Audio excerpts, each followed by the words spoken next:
নমস্কার বন্ধুরা, পুরো ভিডিওটি দেখুন আর সঙ্গে থাকুন। আসন্ন মৃত্যুর লক্ষণ সংগ্রহ নিয়ে আলোচনা করব। মৃত্যু সবারই আছে। মৃত্যু হওয়ার আগে ভগবান অনেক কিছু সংকেত দিয়ে থাকেন যে মৃত্যু নিকটে এসে গেছে। সেই সংকেতগুলো নিয়ে এখন আলোচনা করব।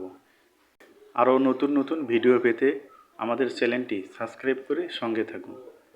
আজকে আমরা গরুর পুরাণ থেকে মৃত্যু হওয়ার আগে কিছু সংকেত নিয়ে আলোচনা করব।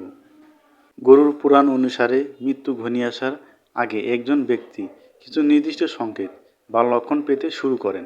এই লক্ষণগুলি দেওয়া হয় যাতে ব্যক্তি তার জীবনের অসমাপ্ত কাজ বা সে ইচ্ছে পূরণ করতে পারেন এবং পরিবার পরিজনের সঙ্গে শেষ সময় কাটাতে পারেন। প্রধান লক্ষণগুলো হলো: মৃত্যুর সময় নিকটবর্তী হলে হাতের তালুর রেখাগুলি অস্পষ্ট ও মলিন হয়ে যেতে শুরু করে। পূর্বপুরুষদের স্বপ্নে দেখা। ব্যক্তি তার মৃত্যু পূর্বপুরুষদের স্বপ্নে দেখতে শুরু করে। যদি স্বপ্নে পূর্বপুরুষদের ক্রন্দনরত বিষণ্ণতা অবস্থায় দেখা যায়, তবে এটি আসন্ন মৃত্যুর ইঙ্গিত বলে মনে করা হয়। অতীত কর্মের স্মৃতিচারণ। মৃত্যুর ঠিক আগে ব্যক্তির সারা জীবনের ভালো মন্দ কাজের স্মৃতিগুলো একে একে মনে পড়ে। সে তার কৃতকর্মের জন্য অনুশোচনা অনুভব করতে পারে। রহস্যময় সংকেত। অনেক মৃত্যুর পূর্বে এক রহস্যময় দরজা, আগুন বা তীব্র আলো দেখতে পান। ছায়া দেখতে না পাওয়া। কথিত আছে, মৃত্যুর কিছুক্ষণ পূর্বে ব্যক্তি নিজের ছায়া দেখতে পান না। যমদূতের উপস্থিত অনুভব। ব্যক্তির নিজের চারপাশে নেতিবাচক শক্তি উপস্থিত বা যমদূতের দেখতে পান বলে বিশ্বাস করা হয়। দেহত্যাগ ও আত্মার প্রাথমিক অবস্থা। যখন কোনো ব্যক্তির মৃত্যুর সময় চূড়ান্ত হয়, তখন তার কথা বলার ক্ষমতা লোপ পায়। সে সময় দুজন যমদূত এসে উপস্থিত হন এবং আত্মার দেহত্যাগ করার পর যমপাশ দিয়ে তাকে বেঁধে ফেলেন। দেহত্যাগের পর আত্মা অত্যন্ত বিভ্রান্ত ও পীড়িত অবস্থায় থাকে। সে তার পরিবার পরিজনদের দেখতে পায়, তাদের কান্না শুনতে পায়, কিন্তু তাদের সাথে কোনোভাবেই যোগাযোগ করতে পারে না। গরুর পুরাণ অনুযায়ী আত্মার প্রথমে 13 দিন তার নিজ বাড়িতে বা প্রিয়জনদের আশেপাশে অবস্থান করে।